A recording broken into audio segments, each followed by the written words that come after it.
হচ্ছে $1 বিলিয়ন একটা nuclear bunker. আমরা পাহাড়ের ভেতরে প্রায় 2000 ফুট মাটির নিচে আছি, আর এটা এখনো পর্যন্ত তৈরি সব থেকে বড় নিউক্লিয়ার বম। আমি তোমাদের পার্থক্য দেখাবো এই $50 মিলিয়ন নিউক্লিয়ার বাংকার, এই $30 মিলিয়ন বাংকার, এছাড়া আরো অনেক বাংকার রয়েছে যার শুরুটা হবে এই $1 বাংকার দিয়ে। এটা সেফ। দেখা যাক ভেতরে কি আছে। ও ভেতরটা ভিজে। আমি এখন তোমাদের এই বাংকারটা ঘুরে দেখাবো। ট্যুর এখানেই শেষ হলো। এটা এক ধরনের শিপিং কন্টেনার যা মাটির নিচে চাপা পড়ে রয়েছে।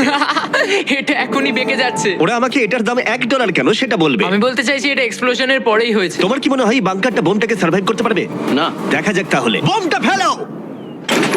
হ্যাঁ, কি?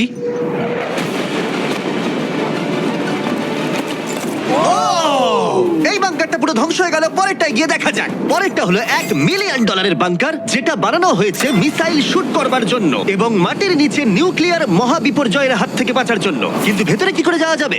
যাই হোক, অসংখ্য সিঁড়ি দিয়ে নিচে নামবার পরে আর একটা 3175 কেজির দরজা খোলার পরে, এটার ওজন 3175 কেজি, তুমি পৌঁছবে বাংকারের কেন্দ্রে। ও মাই গড। এটা দেখে পুরো স্টার ওয়ার মনে হচ্ছে। এই রুমটা থেকে মিসাইল লঞ্চ করা হয়।